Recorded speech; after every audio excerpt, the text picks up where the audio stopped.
अच्छा। अच्छा, आज के जो हमारे टॉपिक्स होंगे ना, जो हम लोगों ने कवर करने हैं, लास्ट हमारे पेंडिंग टॉपिक्स जो हैं लास्ट क्लास के, वो हैं एक तो हमारे रिटर्न रिफंड्स के केस को हम लोग डिस्कस कर रहे होंगे। ठीक है। उसके बाद हमारा जो होगा वो होगा कि अपील्स वगैरह या कोई असेसमेंट्स वगैरह, हमें फॉर एग्जांपल कोई हमारी इन्वेंट्री गुम हो गई तो हमने क्या करना है, अब उस तरीके के मामलात सारे हम लोग देख रहे होंगे। और उसके बाद कॉस्टिंग शीट कैसे हम लोग बनाते हैं, क्या करते हैं, उसको कहाँ से डाउनलोड करते हैं, किस तरीके से हम अपने पेमेंट्स वगैरह को अंडरस्टैंड करते हैं कि यार कितने पैसे आ रहे हैं, कहाँ जा रहे हैं, क्या हो क्या रहा है पैसों के साथ हमारे, साइकिल क्या है अमेज़ोन का पेमेंट्स का। फिर उसके बाद सबसे लास्ट में इंपॉर्टेंट कि यार अगर आप लोगों ने अब ये सीख लिया तो अब इसके बाद आप लोगों ने अर्न कैसे करना है इस दुनिया से। क्लाइंट हंटिंग कहाँ से, कौन से प्लेटफॉर्म्स हैं, क्या क्या कर सकते हैं, किस तरीके से जल्दी मिल जाएगा, किस तरीके से देर होगी, हम आपको कहाँ कहाँ असिस्ट कर सकते हैं। तो हम लोग ये अब इस पर डिस्कशन आसानी करेंगे, और एक हैज़मेट का भी टॉपिक है वो भी हम छोटा सा डिस्कशन कर लेते हैं। ठीक है। अच्छा, तो सबसे पहले जो है ना हवाई बातें, जो कि मैं दिखा तो नहीं सकता बट आपको समझा देता हूँ, वो है रिटर्न्स और रिफंड्स का केस। पहले उसको ज़रा समझ लीजिए कि हमारे सामने ना तीन तरीके से सिचुएशंस आती हैं जब एक रिटर्न या रिफ़ंड आता है। अब तीन सिचुएशंस वो ये होती हैं, सबसे पहली सिचुएशन तो हमारी ये होती है कि लेट से आपकी दुकान पे एक आपने प्रोडक्ट भेजा कस्टमर के घर पे, और आपकी दुकान पे रिटर्न आ गया। अब कस्टमर ने रिटर्न किया, अब आपका क्या कसूर है, अब आपको कैसे इम्पैक्ट होगा, उसका इम्पैक्ट आपको कहाँ से भरपाई की जाएगी। अब ये समझना, तीन केस होते हैं। सबसे पहला केस, कस्टमर को चीज़ गई, चीज़ बिल्कुल ठीक थी, कस्टमर ने कहा यार मुझे भी चीज़ मिली है, मैं ये नहीं, मैं कोई और ऑर्डर करना चाह रहा था, मेरा मूड चेंज हो गया। अब आपकी चीज़ बिल्कुल ठीक है बट कस्टमर का मूड चेंज हो गया, तो आपको वो चीज़ 40 दिन के अंदर अमेज़ोन की रिस्पॉन्सिबिलिटी है कि कस्टमर से लेके आपकी दुकान पे वापस उसको लेकर आएगा अमेज़ोन। तो कस्टमर को 40 दिन का टाइम मिलता है रिटर्न वापस करने का, इन्वेंट्री जो उसने आइटम जो उसके पास चला गया था उसको। उसके बाद जब ये चीज़ वापस आ जाती है उसके पास कस्टमर से 40 दिन के अंदर, तो अमेज़ोन देखता है कि अगर तो चीज़ की हालत बिल्कुल फ़र्स्ट हैंड है, बिल्कुल ठीक है, तो उसको वापस आपकी इन्वेंट्री में रख देता है, और नेक्स्ट कस्टमर को प्रोवाइड करने के लिए आपकी इन्वेंट्री में वापस ऐड कर देता है। वो ऐसे ही होता है कि सेल हुई थी, अब सेल रिवर्स हो गई, तो आपको ना इम्पैक्ट होता है प्रॉफिट में ना लॉस में, बस एक आपको जो इम्पैक्ट होता है वो होती है FBA fees per unit. Amazon हमसे FBA फ़ीस चार्ज करता है फुलफिलमेंट की, वो आपको एक तरह से ठुक जाती है, वो आपका एक लॉस होता है बस। बाकी आपकी जो इन्वेंट्री थी वो वैसे ही सेम उसी हालत में वापस आपको आ जाती है। FBA फ़ीस रिवर्ट नहीं होती, बस जो सेलिंग फ़ीस है और जो आपकी प्रोडक्ट की जो कॉस्ट थी, जो प्रोडक्ट था आपका, वो आपको वापस मिल जाता है। ये हो गया पहला सिनेरियो, इसमें आपको सिर्फ FBA फ़ीस हुई और कुछ नहीं मिला आपको।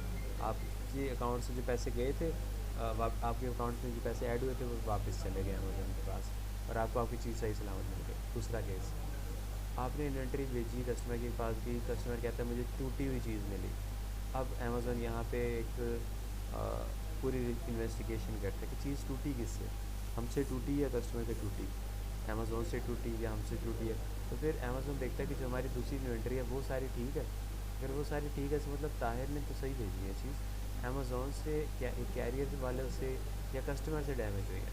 तो अगर तो इस तरह का कोई सिनेरियो है जिसमें हम सेलर की कोई गलती नहीं है, हैंडलिंग में आगे कहीं चीज़ टूट गई है, तो फिर उसको कहते होते हैं वेयर हाउस डैमेज।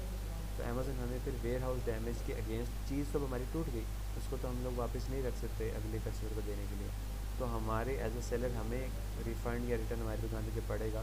तो अमेज़न हमें उसके अगेंस्ट, अगर तो हम लोग का ये क्लियरली पता चल जाता है कि हमारी गलती नहीं, तो हमें रीइंबर्समेंट मिलती है।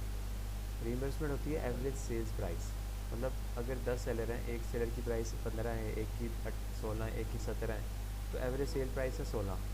ठीक है, तो आपको 16 के अगेंस्ट अमेज़न आपको एक सेल दे देता है, आपको रीइंबर्समेंट कर देता है अमाउंट आपकी। ठीक है, उसमें उसके अंदर ही आपको प्रोडक्ट की कॉस्ट भी आ जाती है, और अगर तो आपको प्रॉफिट निकलता हुआ एवरेज सेल प्राइस पे, तो आपको प्रॉफिट भी मिल जाता है। तो ये तो अगर अमेज़ोन से डैमेज हो जाए, एक तो ये हो गया। तीसरा सिनेरियो, आपसे चीज़ टूटी हुई गई, अमेज़ोन ने देखा आपने आइटम गलत भेजा, कस्टमर कहता है मुझे आइटम ही गलत मिला, कस्टमर ये क्लेम करता है। कस्टमर कहता है मैंने स्मॉल साइज़ ऑर्डर किया था, वेबसाइट के ऊपर प्रोडक्ट की लिस्टिंग भी स्मॉल साइज़ है, मुझे लार्ज आ गया, मुझे लार्ज पे क्या करना है, मुझे तो स्मॉल चाहिए था। या उल्टा कर लो इसी सिनेरियो पे, तो कस्टमर कहता है आइटम नॉट सेम। तो अब ऐसे केस में ना अमेज़न की गलती है ना कस्टमर, तो फिर हमारी गलती है। हमें इस सिचुएशन की वजह से रिटर्न पड़ा कि आइटम मैच नहीं था। तो अगर तो ऐसे मल्टीपल हमें 2-3 कस्टमर की तरफ से आना शुरू हो जाए तो अमेज़न हमारी लिस्टिंग को इनएक्टिव कर देता है। इनएक्टिव होता है कि जब आपको 10% से ज़्यादा नेगेटिव कस्टमर एक्सपीरियंस फेस करने को मिले तो आपकी लिस्टिंग को इनएक्टिव कर दिया जाता है। अब हमें कैसे पता चलता है हमें कितने नेगेटिव कस्टमर एक्सपीरियंस आ रहे हैं? ये देखें, परफॉर्मेंस में आके आप देख सकते हो, एक तो फीडबैक से और परफॉर्मेंस नोटिफिकेशन से यहाँ पे आके। अब फीडबैक यहाँ पे आ रहा होता है, वो डिटेल्स, वो सारे कस्टमर जो खुश हैं या ना खुश हैं, यहाँ फीडबैक आ रहे होते हैं सारे। तो अगर आपको कोई नेगेटिव फीडबैक आएगा तो वो यहाँ पे एक 1 लिखा आ जाएगा, ठीक है। तो अगर एफ के अंदर आपको नेगेटिव फीडबैक आता है तो आप उसको रिमूव करवा सकते हो। अगर आपको कोई फीडबैक आ जाए तो बिल्कुल एक्शंस में ना, ये जहाँ एक्शन है यहाँ पे लिखा होता है कि रिमूवल रिक्वेस्ट, हम रिमूवल रिक्वेस्ट करते हैं एफ में, तो हमारी दुकान से नेगेटिव फीडबैक अमेज़न हटा देता है। ये एफ सर्वर को एक एज मिलता है। और अगर पॉजिटिव फीडबैक आता है तो वो तो ऑब्वियसली हमें चाहिए ही चाहिए, उससे हमें बाय बॉक्स मिलने के चांस भी थोड़े इंक्रीज़ हो जाते हैं। अच्छा, अब आते हैं यहाँ पे वॉइस ऑफ द कस्टमर, इसको देखिएगा। देखिए यहाँ पे सर आप ये जो रिवर्समेंट, बोले। ये जो आपने सेकंड वाली बताई थी, हम्म इसमें सर जो एवरेज प्राइस वो आप कह रहे हैं, मतलब हमारी तो उसमें गलती नहीं है, हम्म वो तो कस्टमर की हुई है। तो उसमें वो हमें क्या मतलब एवरेज सेल प्राइस पे रिवर्समेंट करता है मतलब। हमने मतलब वो हमारे अब अकाउंट से कट हमारी जाएंगे प्राइस वाली पैसे बात एवरेज? नहीं, नहीं ये ऐसी है कि देखिए ना, अब एक प्रोडक्ट था, वो मैंने बेचा $17 का, ठीक है, ये मेरी प्राइस थी। मैंने कस्टमर को दिया, कस्टमर ने रिटर्न कर दिया। अब पहले मेरे अकाउंट में +$17 हुआ था, अब -$17 हो जाएगा, ठीक है। ऐसे ही है, रिवर्स होगी ना सेल, रिटर्न आया तो ऐसे ही है ना फिर। लेकिन सर वो हमारी गलती हाँ तो हाँ, नहीं है, हाँ कस्टमर वही से मैं बता टूटा रहा है हूँ, या? अभी समझे, इसको समझे। पहले +17 हुआ जब सेल आई थी, हफ्ते बाद कस्टमर ने रिटर्न किया, हफ्ते बाद, ठीक है, 7 दिन गुजरने के बाद रिटर्न हुआ। तो जिस टाइम पे कस्टमर ने रिटर्न किया उसी टाइम अमेजोन ने 7 दिन बाद -17 कर दिया मेरे अकाउंट से। ओके। अब इसके आगे बैठेगी एक इन्वेस्टिगेशन टीम अमेजोन की, वो देखेगी कि कस्टमर से डैमेज हुआ या हमसे गलती हुई सेलर से। तो अगर तो सेलर से गलती हुई फिर तो कुछ नहीं मिलेगा, फिर तो आपको आपकी लिस्टिंग इनएक्टिव कर देगा अमेजोन, ठीक है। अगर तो कस्टमर से टूटा या अमेज़ोन से टूटा तो अमेज़ोन आपको, अब ये देखो, अब हफ्ते बाद रिटर्न है, अब इस रिटर्न की फिर 10-15-20 दिन बाद आपको, आपके, या 20 दिन कर लो, 15-20 दिन कर लो, उसके 15-20 दिन बाद अमेज़ोन डिसाइड करता है कि आपको रिमबर्समेंट देनी कि नहीं। तो 15-20 दिन बाद आपको रिमबर्समेंट आ रही है, फिर लेट से उस टाइम एवरेज सेल प्राइस निकली $16, तो वापस +$16 आपको अकाउंट में अमेज़ोन कर देगा। पहले सेल को नेट करके ज़ीरो कर दिया, ठीक है, उसके बाद अब देख रहा है कि हाँ भाई क्या देना था इनको, तो हमें रीइंबर्समेंट भी मिलती है इसका, ठीक है। तो ये एकदम से लाइक एक ही घंटे में नहीं होता, ये लाइक 2-3 हफ्तों के टाइम स्पैन पे ये सारी एक्टिविटीज़ हो रही होती हैं, स्टेप बाय स्टेप, ठीक है, ऐसे और होता सर है। जो तीसरे वाला है, आप कह रहे हैं भाई साइज में डिफरेंस आया है, हाँ, आइटम तो मैच, हमने आइटम तो, गलत भेज दिया। हाँ जी, लेकिन हमने तो जो लिस्टिंग की हो फॉर एग्जांपल लार्ज और स्मॉल की, हम्म अब उसने मीडियम, अब वो तो अब कस्टमर की है गलती कि नहीं वो नहीं नहीं नहीं नहीं नहीं सेलेक्ट नहीं भी वही करे। कस्टमर ने, और नहीं नहीं नहीं लिस्टिंग बनी हुई है लार्ज की, कस्टमर ने लिया है, सोच के क्लिक किया कि लार्ज आएगा। अब हमने जब अमेजोन प्रोडक्ट बेच दिया ना, हम लोगों ने वो स्मॉल भेज दिया हम लोगों ने, ये मैं कह रहा हूँ। आप लार्ज की लिस्टिंग पे स्मॉल आइटम बेचते हो, अमेजोन तो खोल के डब्बा नहीं देखता लार्ज या स्मॉल। अमेजोन पर जो चीज़ आप भेजोगे अमेजोन डायरेक्ट वो उठा के कस्टमर को भेज देगा, कस्टमर बताएगा गलत चीज़ है कि नहीं। तो इसलिए आप जब डिस्ट्रीब्यूटर से अमेजोन चीज़ बेच रहे हो अच्छे से तसल्ली कर लो आइटम मैच है, क्योंकि उसके बाद वो ऐसे ही जैसे तीर कमान से निकल गया, फिर सीधा डायरेक्ट जाके कस्टमर ही बताएगा चीज़ सही थी कि गलत थी। ओके। Okay sir. अमेज़न बीच में हमारे डब्बे खोल के नहीं देखेगा। आप बेशक रेड कलर की लिस्टिंग पे ब्लू कलर की चीज़ भेज दोगे तो अमेज़न बिल्कुल भी ऐसा नहीं होगा बीच में डब्बे खोल के लिस्टिंग के या फिर उसके वर्कर्स मैच करेंगे हमारे को, नहीं नहीं, उनके पास इतना टाइम नहीं है। वो कहेंगे भाई ये हमारी जिम्मेदारी है सेलर की कि हम बिल्कुल तसल्ली करके, रेड अगर लिस्टिंग है रेड कलर की तो हम रेड कलर वाली चीज़ ही भेज रहे हो, ये हमारी रिस्पॉन्सिबिलिटी है सेलर की मैच करना आइटम को। अमेज़न बिल्कुल इसकी रिस्पॉन्सिबिलिटी नहीं लेता बीच में, इंस्पेक्शन वो इसकी बिल्कुल भी नहीं करता इस चीज़ की, प्रोडक्ट मैच है क्योंकि वो फिर बहुत सर बड़ा मिस्टेक होगा उसके लिए। सर मतलब जो हम सामान ले रहे हैं उसी हिसाब से हाँ, हम लिस्टिंग बनाएं हम नहीं लिस्टिंग उसकी, बनाते, बट हम लोग देखते हैं ना एक वो लिस्टिंग तो बनी हुई है उस क्लाइंट की तरफ से। मी टू, हाँ, मी उसके टू साथ जो करनी मी है, टू बिल्कुल करना। एग्जैक्टली, बस यही तसल्ली करनी है, इसलिए हम यूपीसी कोड मैच कर रहे होते हैं कि जो हमारा डिस्ट्रीब्यूटर का यूपीसी कोड है और अमेजोन पे जो लिस्टिंग का यूपीसी कोड डला वो मैच है कि नहीं, ताकि हमें ये नॉट मैच आइटम वाली सिचुएशन ना फेस करने को मिले कभी भी गलती से। ठीक है, तसल्ली करनी है अच्छे से, तस्वीर मैच करो, डिस्क्रिप्शन मैच करो, पूरी तसल्ली करो कि यार ये जो चीज़ मैं डिस्ट्रीब्यूटर से लेके आगे अमेज़न भेजने लगा हूँ और जो अमेज़न पे लिस्टिंग ब्रांड ने बनाई है वो दोनों सेम है। कस्टमर ने ब्रांड की लिस्टिंग पे क्लिक करके ऐड टू कार्ट करके अपने पास चीज़ लेके जानी है, तो जब चीज़ उसको पहुँचनी है हफ्ते बाद, उसको तब पता चलना है कि चीज़ सही थी कि गलत थी, और तब उसने रिटर्न कर देना अगर चीज़ गलत हुई। और अगर बहुत अब ये देखें, यहाँ होता है ये नेगेटिव कस्टमर एक्सपीरियंस। अगर तो लेट से 16 ऑर्डर हुए ये मिसाल के तौर पे, इसमें से मिसाल के तौर पे 16 का मैं कहता हूँ 60 ऑर्डर हुए, 60 का 10% कितना होता है, 6 यूनिट्स। अगर तो मुझे 6 रिटर्न पड़ गए ना, इसका मतलब मुझे 10% मेरा निकल आया। 6 डिवाइड बाई 60 करो, ये यहाँ पे 10% बनता है, ऐसे ही है ना। तो अगर तो मुझे 6 ऑर्डर्स पे रिटर्न पड़ गया ना, तो मेरा 10% से ज़्यादा नेगेटिव कस्टमर एक्सपीरियंस रेट चला गया। अमेज़न मेरी लिस्टिंग को यहाँ पे कर देगा पुअर, पुअर कर देगा और इनएक्टिव कर देगा, और कहेगा कि चेक करें आप जो प्रोडक्ट बेच रहे हैं ये सही नहीं है, इस पर बहुत रिटर्न आ रहे हैं, चेक करें आपकी तरफ से गड़बड़ हो गई है। तो नेगेटिव कस्टमर एक्सपीरियंस हमारा 0% होना चाहिए, आइडियल ये है। और अगर थोड़ा सा ऊंची नीच हो भी जाए, खुदा न खास्ता एक आधा 100 ऑर्डर किए उसमें से 2-3 ऑर्डर यूनिट डैमेज चले भी गए हैं, तो कोई बात नहीं, 2-3% की खैर, 10% से ज़्यादा ना हो जितने भी आपने टोटल ऑर्डर्स किए उसमें, क्योंकि आपकी अकाउंट हेल्थ पर इम्पैक्ट होती है। ठीक है आकिब, ओके, ओके ये सर। पॉइंट क्लियर हो। तो यहाँ से ये लाजमी आप लोगों ने चेक करना साथ के साथ कि जो आप प्रोडक्ट कर रहे हो उस पर आप लोगों को ये सब तो नहीं फेस होने को मिल रहा नेगेटिव रिव्यू। तो ये रिटर्न्स की सिनेरियो में ये आप लोगों ने नोट लाजमी रखना है। और रही बात कि किस आइटम पे रिटर्न आया है किस पे नहीं आया, उसकी डिटेल देखनी, तो वो दो जगह, एक तो यहाँ ट्रांजेक्शन व्यू पे आप आते हो, ट्रांजेक्शन व्यू में जब आप लोग आते हो तो यहाँ पे देखें, यहाँ से आप सेलेक्ट कर सकते हो कि रिफ़ंड्स की ट्रांजेक्शन मुझे देखनी है ऑल सेटलमेंट। तो अभी तो खैर इसमें कोई रिफ़ंड नहीं है तो नहीं आ रहा, अगर होता तो यहाँ ट्रांजेक्शन आ रही होती। ये अब हम लोग ओपन करते हैं रिपोर्ट्स में आके, पेमेंट्स में आते हैं, और यहाँ से आके हम लोग ट्रांजेक्शन व्यू से देख सकते हैं कि हमें कितने रिटर्न पड़े, क्या हुआ क्या नहीं, और सारी चीज़ें। ये लेकिन ट्रांजेक्शन एक एक ट्रांजेक्शन आ रही है। अगर अमेज़न ने कोई पैसे बीच में से निकाले हैं या कोई ऐड किए हैं तो वो सारा यहाँ आ रहा होता है। ये हर प्रोडक्ट के पीछे जो सेल हम लोगों ने जिस प्राइस पे किया, अगर कोई शिपिंग प्लान बीच में बनाया तो शिपिंग प्लान पे कितने ट्रांजेक्शन आई, सारी डिटेल यहाँ आ रही है। आप यहाँ से किसी एक आप देखना चाहते हो सिर्फ ऑर्डर्स, तो आप इसको सेट कर लो और अपडेट कर लो, तो सिर्फ ऑर्डर्स की ट्रांजेक्शन वाइज और डेट वाइज और ऑर्डर आईडी वाइज अरेंज कर दिया। मतलब आपने इतने का चीज़ की सेल प्राइस थी, उसमें से मैंने इतनी फ़ीस अपनी काटी, अब जिसके अंदर रेफरल और एक्टिविटी दोनों दोनों है, और आपको इतना मिला। ठीक है, मुझे मिला लेट से 15.68, ये मुझे मिला। $24 में से $9 अमेज़न ने रख लिया अपनी फ़ीस का, और मुझे मिला $15। अब $15 के अंदर से लेट से मैं कहता हूँ मुझे पर यूनिट शिपिंग पड़ी थी $1, तो वो भी मेरा हो गया माइनस। अब मुझे डिस्ट्रीब्यूटर से ही प्रोडक्ट लेट से मिला था $10 का, तो मुझे $4.5 प्रॉफिट हुआ। ठीक है, अब ये कैलकुलेशन हम अपनी कॉस्टिंग शीट पे कर रहे होते हैं, कॉस्टिंग शीट पे आ जाते हैं अभी जल्दी से। जैसे कि आपकी की शीट में ओपन करते हैं।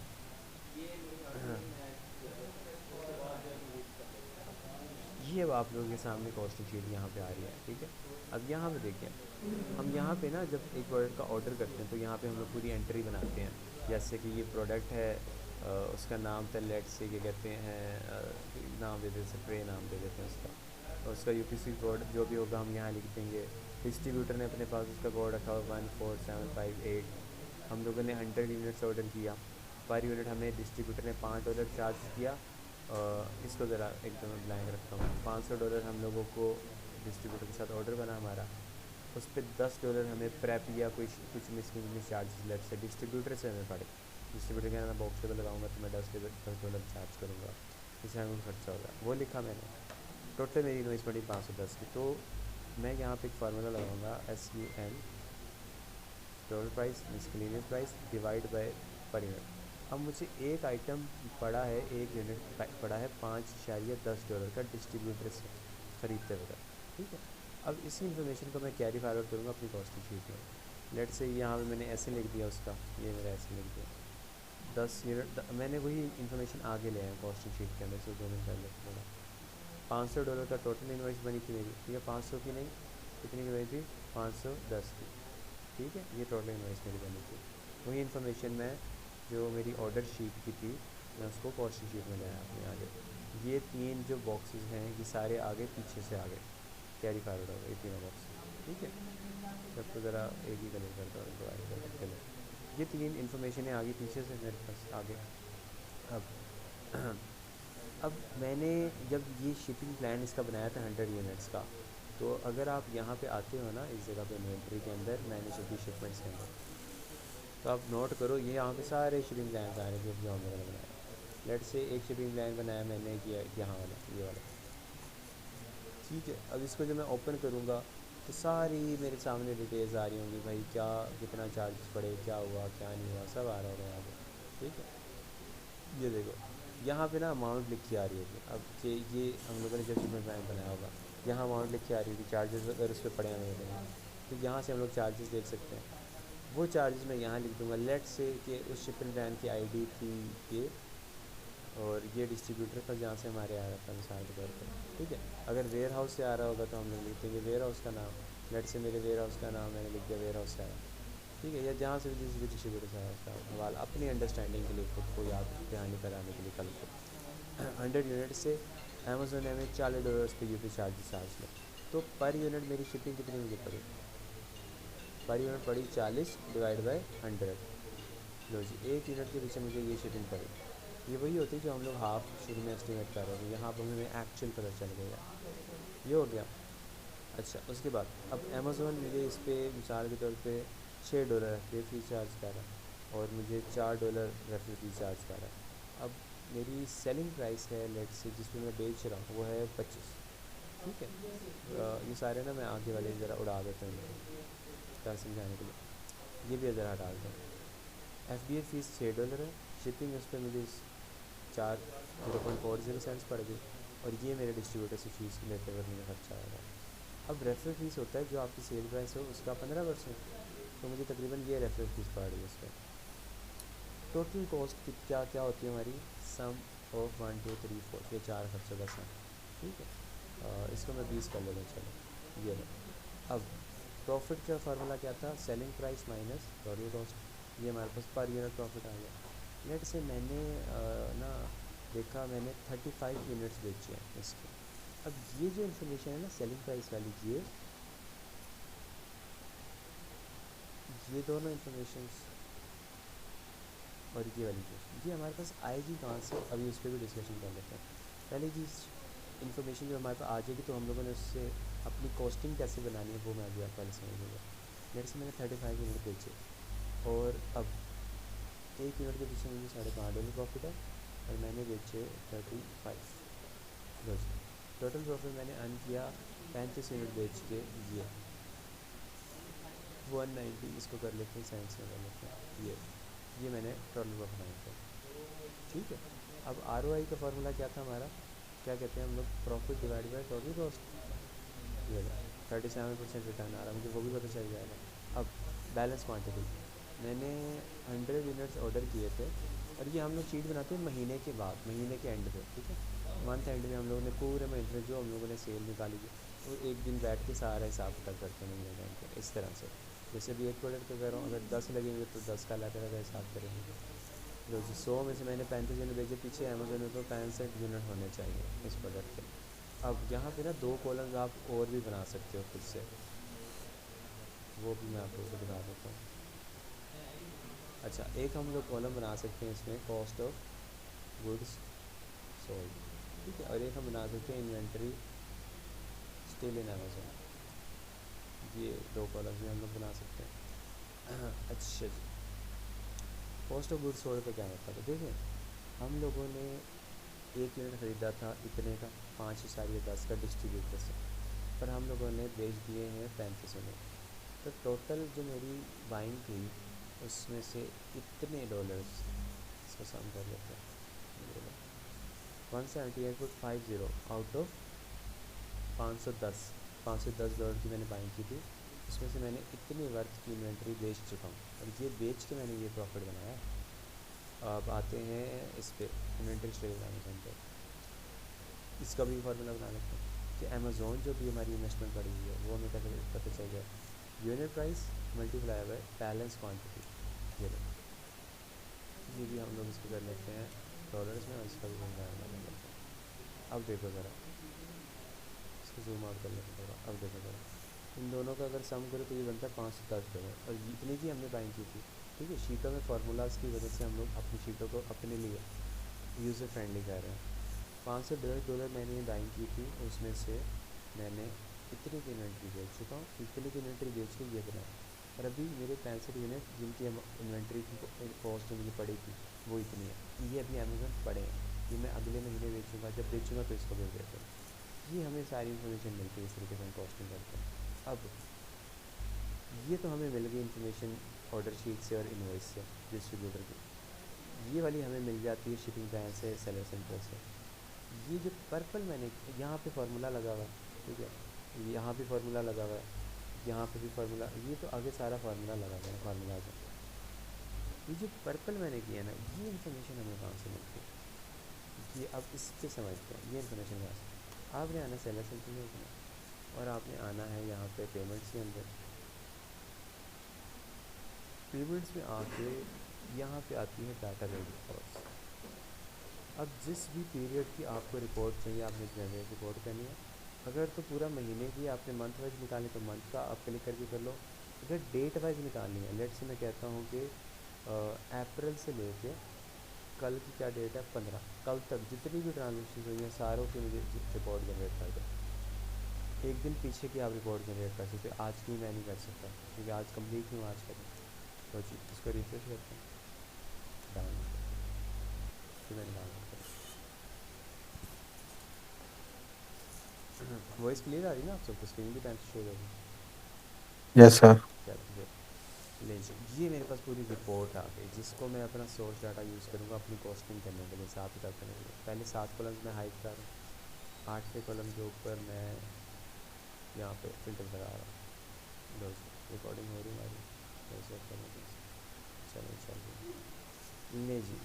ये मेरे पास आ गई ट्रांजेक्शन वाइज रिपोर्ट सारी, सेटलमेंट आईडी आ गई, टाइप आ गई, ऑर्डर आईडी। अब ये ऑर्डर आईडी का मैंने क्या करना है, उसको हाइड कर दो।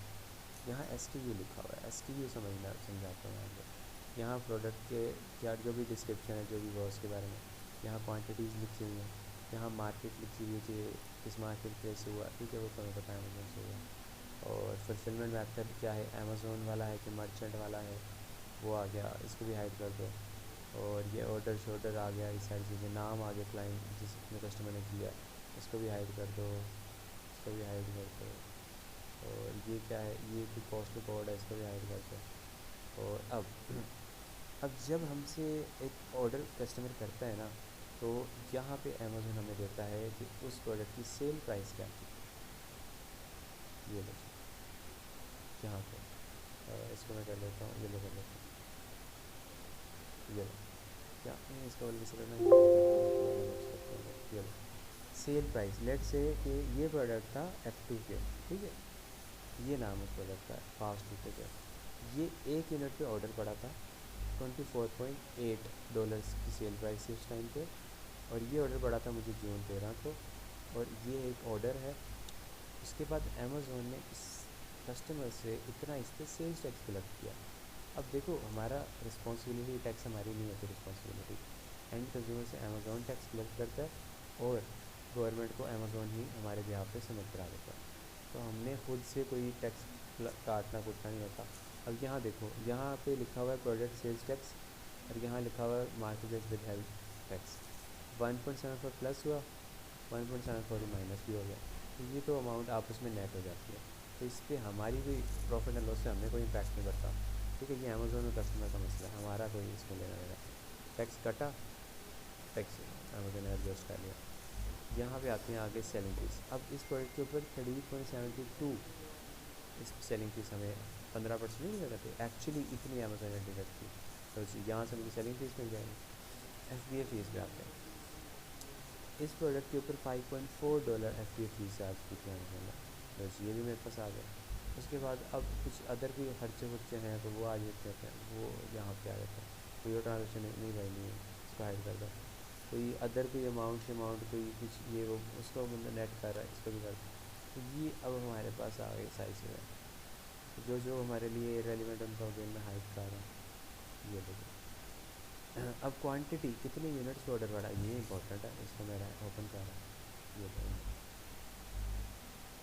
यही 4 डब्बे मुझे चाहिए थे। अब यहाँ नोट करो बीच में पता नहीं क्या कुछ आ रहा है, तो मैं सबको अनसेलेक्ट करता हूँ, सिर्फ ऑर्डर्स क्लिक करता हूँ। ये देखो, ये प्रोडक्ट है, इस पे जून 13 से लेकर जून 15 के दरमियान जो ऑर्डर्स पड़े मुझे सारे सिर्फ ऑर्डर्स नज़र आ रहे हैं।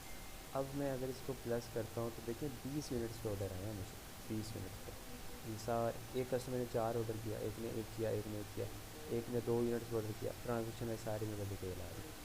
मैं यहाँ से इसको सोर्स बनाऊँगा और यहाँ से अपनी शीट में आऊँगा ये, और यहाँ पे लिखूँगा जी क्वांटिटी सोल्ड 20। ठीक है, अब आते हैं प्रोडक्ट सेल्स पर। टोटल सेल जो मैंने जनरेट की है, टोटल देखें ये सारी ट्रांजेक्शन वाइज सेल आ रही है। अब देखो, कभी आप प्रोडक्ट को सस्ता करते हो, कभी महंगा करते हो, तो प्राइस तो ऊपर नीचे होती है, हमारी फिक्स तो नहीं रहती सेल प्राइस। तो आपने ये जो टोटल नीचे लिखा है 496, ये उठाना है हमेशा, लम सम अमाउंट 496। अब ये आ गई टोटल सेल्स जो जनरेट की हम लोगों ने, डिवाइड बाय 20 यूनिट्स। लो जी, एवरेज सेल प्राइस आपकी थी 24.80 सेंट्स। ठीक है, अब आते हैं इस पर सेलिंग फीस पे। इसी तरीके से सेलिंग फीस का टोटल जो मेरा बन रहा है नीचे देखें 74.4, यहाँ पे 74.4 डिवाइड बाई 20 यूनिट्स। तो एवरेज सेल प्राइस 3.72 बन गई मेरी। इसी तरह एफ बी ए फीस 107.97 टोटल मुझे एफ बी फीस चार्ज किया मुझे इन 20 यूनिट्स पे। तो यहाँ पे लिख लेते हैं हम लोग 107.97 डिवाइड बाई 20। अब ये जो पर्पल हमने नहीं किया था कि ये आपको इन्फॉर्मेशन कहाँ से मिलेगी, तो वो आपको डाटा रेंज रिपोर्ट से उस टाइम की आप रिपोर्ट जनरेट करोगे, और जो सा प्रोडक्ट बिका है उस पर आप क्लिक करोगे यहाँ से। ठीक है, यहाँ से हर अभी तो एक ही हम लोग यहाँ पे आ रहा है, तो एक ही प्रोडक्ट बिका है। अगर 2-3 बिके होते तो हम लोग 2-3 हमें सजेस्ट कराता है मतलब, तो एक एक करके हम उसको सिलेक्ट करते उस प्रोडक्ट को, उसकी सारी इन्फॉर्मेशन उठाते हुए उसको अनचेक करते थे, दूसरे को करते इस्तेमाल आ रहा था। बस एक चीज़ का ख्याल रखना है आप लोगों ने, बीच में ना अक्सर यहाँ पे कुछ आइटम्स पे ज़ीरो आ रहा होता है, तो उनको हम लोगों ने अनचेक भी करना था, क्योंकि कुछ आइटम्स पे ना अक्सर अमेज़न रिप्लेसमेंट भेजता है कस्टमर को। कस्टमर ने ऑर्डर प्लेस किया, कस्टमर कहता है यार चीज़ सही नहीं थी, मुझे दूसरी रिप्लेसमेंट भेजो इसकी, तो अमेज़न वो प्रोडक्ट हमारा वापस आता है हमें जो डैमेज वाला होता है, और कस्टमर को उसके अगेंस्ट दूसरा आइटम जाता है। तो अब 2 ट्रांजेक्शन होगी, तो एक पे ज़ीरो सेल होती है, जैसे यहाँ पे ऐसे ज़ीरो सेल होगी, और यहाँ लिखा होगा 1। तो हम लोगों ने ये जितने ज़ीरो वाले होते हैं ना, इनको हम लोग अनचेक करके हटाते हैं पहले, क्योंकि वो तो सेल ही नहीं है, वो तो रिप्लेसमेंट आइटम गया था। तो हम लोगों के नंबर्स इधर उधर ना हो जाए, तो हम लोगों ने रिप्लेसमेंट आइटम को हटाना होता है। ये हो गया। अब इसमें से आप साथ साथ ये भी देख सकते हो कि कोई ऐसी अमाउंट है जो अमेज़न ने हमें वापस भेजी है। अब ये देखें, अब अमेज़न ने हमसे कोई अमाउंट माइनस कर ली थी $56.9 की। ठीक है, तो अमेज़न ने गलती से इसको हमें हमारे अकाउंट से माइनस हो गई थी। हमने केस ओपन किया, हमने अपील की उनको कि यार ये हमारे साथ हो गया इस तरह, तो उन्होंने रीइंबर्समेंट दे दी। तो जब कोई हमें पैसे अमेज़न से मिलते हैं वापस, जैसे कि वेयर हाउस डैमेज हो गया था प्रोडक्ट, तो अमेज़न ने देखा कि यार ताहिर का प्रोडक्ट डैमेज हो गया हमसे, तो ताहिर को रीइंबर्समेंट देनी है। तो जब मुझे रीइंबर्समेंट मिलेगी वो यहाँ मेरे पास देख सकता हूँ मैं, यहाँ से एडजस्टमेंट से क्लिक करा के अभी यहाँ पे आपको यहाँ पे सारी डिटेल आ रही होगी कितनी अमाउंट आई है आपको। ये हो गया। उसके बाद अगर आपने कोई शिपिंग प्लान बनाया, लेट्स से देखिए सारे शिपिंग प्लान बने हैं, तो उसमें से किस शिपिंग प्लान पे कितने चार्जेस पड़े आप यहाँ से भी देख सकते हो, और वहाँ अंदर से भी मैंने बताया था सेल सेंटर भी देख सकते हो, यहाँ पे सारी अमाउंट आ रही होती है। उसके बाद आते हैं हम लोग क्लास के लिए ले यहाँ से भी देख। उसके बाद कुछ ना अमेज़न अक्सर हमसे प्रोफेशनल फ़ी चार्ज करता है महीने के के हिसाब से, तो वो भी आप देख सकते हो कि आपको अभी तक कितनी प्रोफेशनल फ़ी चार्ज होगी, 2 मंथ की चार्ज हो चुकी है आपको। तो ये सारी कॉस्टिंग के लिए आप इसको यूज़ करोगे as a source of. Date होता है कि कोई अमाउंट है जो हमने अमेज़न को पे करनी है अभी। ठीक है, ये सारी है ठीक है। अभी तीसरा महीना शुरू होने वाला है, हम लोगों ने ये पे करनी है, बट अभी तो अमेज़न ने काटी नहीं है, मंथ एंड पे काटेगा। तो ये हमारा डेट बन गया, बट पे हम लोग मंथ एंड पे करेंगे, तो ये वो यहाँ पे आ चुकी है। तो हमारा जो सबसे इम्पोर्टेंट है ना, वो सिर्फ 2 हैं। एक तो ऑर्डर, ये हमें इससे अपनी कॉस्टिंग शीट बनानी होती है, और दूसरा होता है एडजस्टमेंट्स। और यहाँ पे ना एक और टैब भी आती है रिफ़ंड्स की। अगर आपको कोई रिफ़ंड्स पड़े हैं तो आप यहाँ से एक छोटा सा रिफ़ंड्स का टैब आता है, और वो लिखा होता है कि इस प्रोडक्ट पे इतनी क्वांटिटी पे रिफ़ंड पड़ा है और अमेज़न ने इतने माइनस किए हमारे अकाउंट से। यहाँ से हम लोग पूरी कॉस्टिंग शीट बना रहे थे, इसको एज ए सोर्स डाटा, और ये इस तरीके से हम लोग की शीट बना रहे थे सारी के सारी। अब हमारा जो था ना कंसर्न आज के डिस्कशंस का, तो सबसे इम्पोर्टेंट जो दो चीज़ें थी वो था रिटर्न्स का, फिर था कॉस्टिंग शीट्स का। ये दो हमारे कंसर्न्स थे। अब तीसरे पे आते हैं अपील्स पे। सर आपने क्या कहते हैं, एक आपको कोई मसला आया, किसी भी तरह का मसला है, आपने जाना है हेल्प में, ठीक है, हेल्प में जाना है आपने, इस पर रिफ्रेश कर लेते हैं। कोई मसला आ गया आपको, आपकी प्रोडक्ट इन्वेंट्री जो थी आपने भेजी, वो अमेज़न लाइव ही नहीं कर रहा, इनएक्टिव का इनएक्टिव आ रहा है। यहाँ आ जाना है आपने क्या कहते हैं, क्या कहते हैं, अमेज़ोन से पूछना है कि भाई मैंने एक शिपिंग प्लान बनाया था, गलती से बन गया था, तो मुझे ना रीइंबर्समेंट चाहिए, मुझे वो प्लान कैंसिल करना है। तो आप यहाँ आ जाए, आपने अमेज़ोन से किसी भी तरह का कोई भी मसला आपका, कोई भी, कोई का मतलब है कोई भी, तो आपने सीधा हेल्प में आया करना है हमेशा। ये हेल्प में आना है, और जिस एसिंग के अगेंस्ट मसला है उसका यहाँ पे आपने नाम लिखना है। अगर तो किसी शिपमेंट प्लान के अगेंस्ट मसला है तो आपने उसका यहाँ नाम लिखना है। ठीक है, मैं मिसाल लेता हूँ एक, इस एसिंग की नाम मिसाल ले लेता हूँ, वैसे तो ये हर एसिंग नहीं है, तो क्या करेंगे क्या करेंगे क्या करेंगे, इन्वेंट्री में आते हैं और मैनेज शिपमेंट में यहाँ पे आके हम लोग आते हैं,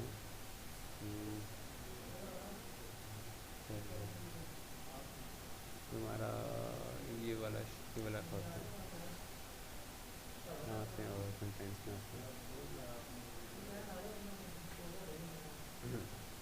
ले जी, ये प्रोडक्ट है मिसाल के तौर पर, इस प्रोडक्ट पे भाई मेरा कोई मसला है इस प्रोडक्ट के अगेंस्ट में कोई भी, तो मैं यहाँ पे डालता हूँ इनको, ये जी, ये इसके अगेंस्ट मसला है मेरा, मैं नेक्स्ट करता हूँ। तो कहते हैं भाई आपकी लिस्टिंग तो बिल्कुल ठीक है, इसमें तो कोई मसला नहीं है, तो हमें तो नहीं समझ आ रहा कुछ, तो क्या मसला है। मैं कहता हूँ नहीं भाई मसला है, कंटिन्यू करें ज़रा, सुनेंगे बात समझाएंगे।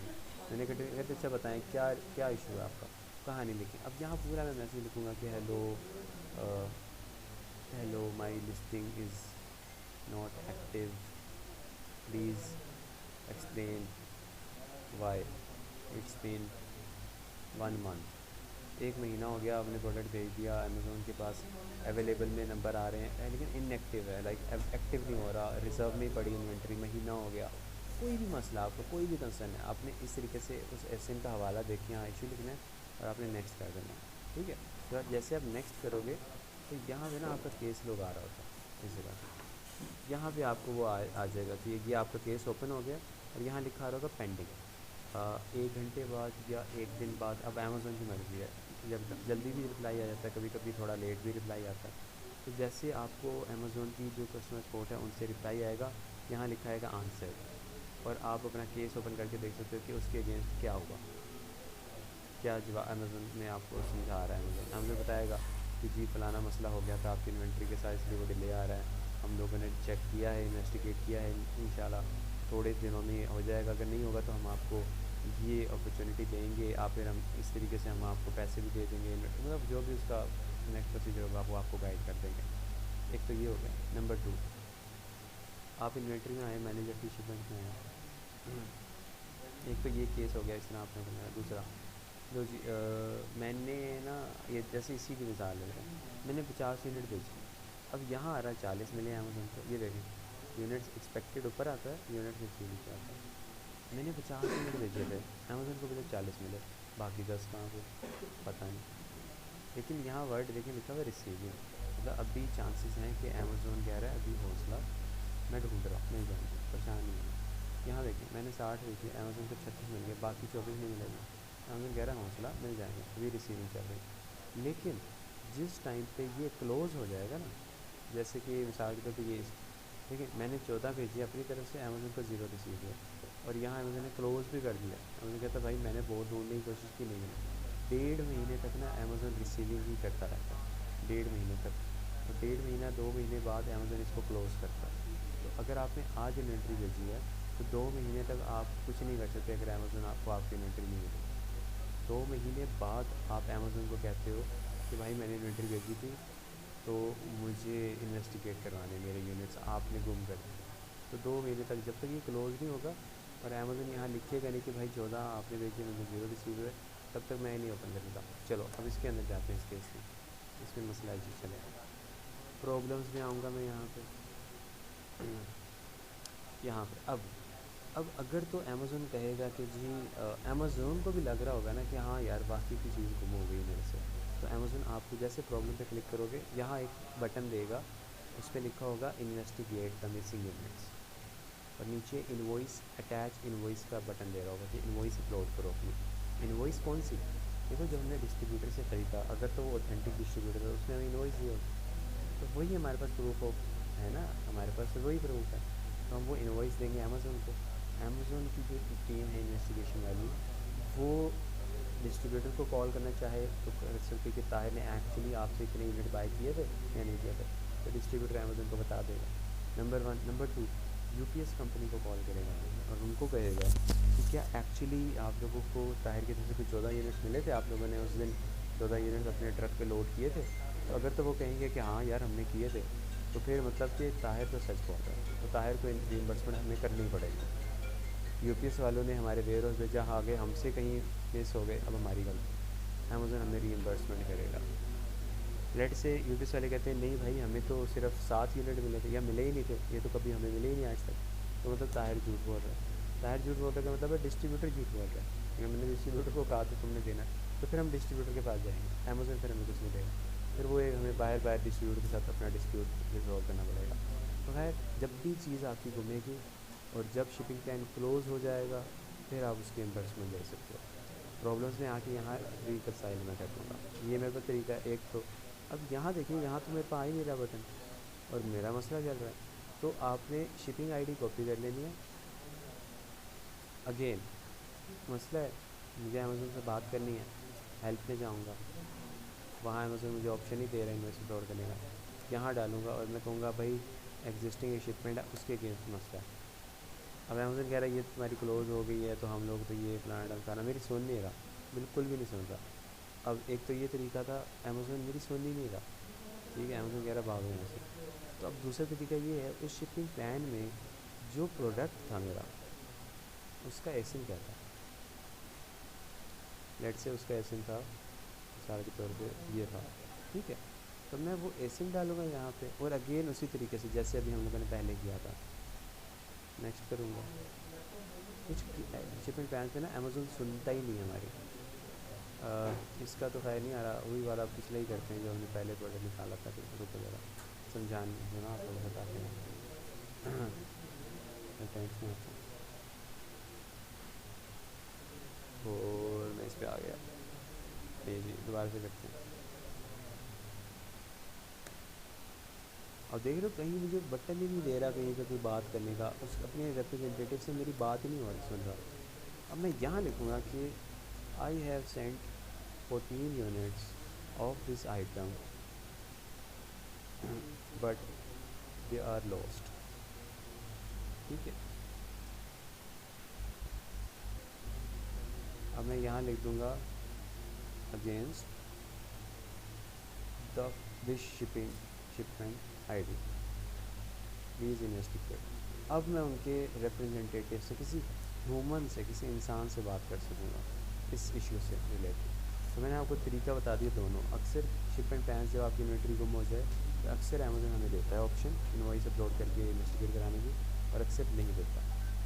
जब नहीं देगा तो हम लोगों को तो करनी ही इन्वेस्टिगेशन, तो फिर हम इस तरीके से अप्रोच करेंगे, ठीक है। दोनों तरीके देख लिया आपने। तो ये हम लोगों ने अपील असेसमेंट ये सब मामला जब हमारे आएंगे तो हम लोगों ने इस तरीके से उसको टैकल करना है, केस वगैरह जो कि कभी भी आपको आएगा। बाकी इन फ्यूचर कोई खुदा ना खासा कोई भी मसला आता है, नहीं समझ आती, तो हम लोग तो बैठे हैं, हम लोग तो आपके पास हैं लाइफ टाइम, ठीक है, हमारी तो सपोर्ट आप लोगों के साथ लाइफ टाइम है। बट खुद से कुछ करना हो तो आप लोगों को मेरा फ़र्ज़ है सिखाना।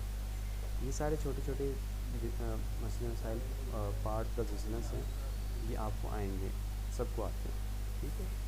तो आप लोगों ने पैनिक नहीं करना, हर चीज़ का एक प्रॉपर फॉर्मल वे होता है रिज़ॉल्व करने का, उससे गुजर के इसको रिज़ॉल्व करना है। ले जी, रिटर्न्स हो गया, अपील्स हो गया, कॉस्ट। अब हैज़मेट की मैं बात कर लूँ तो हैज़मेट में खैर हम लोग जाते नहीं हैं, बट ना हैज़मेट के अंदर एक छोटी सी कहानी होती है, वो बता देता हूँ।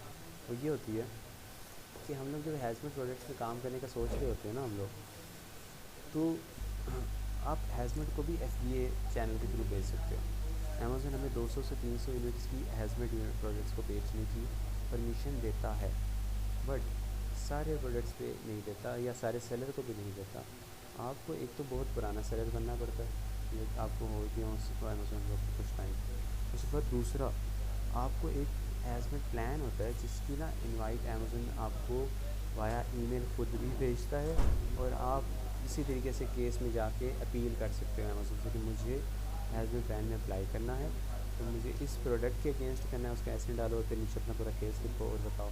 फिर अमेज़न की जो कस्टमर सपोर्ट है वो देखेगी कि उनके पास हैज़मेट प्लान में जगह है आपको ऐड करने की या नहीं। अगर होगी तो वो आपको ऐड कर देंगे, वरना अदरवाइज़ वो आपको वेटिंग लिस्ट में डाल देंगे।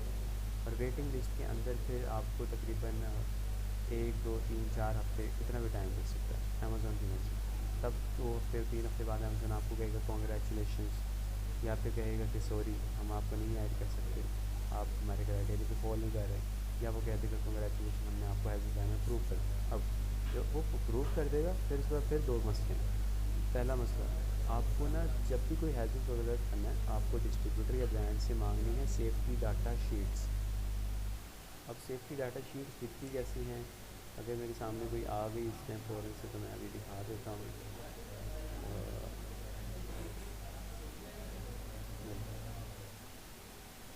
कोई अगर आ जाए तो मैं इमेजेस में देखते हैं कुछ आ जाए।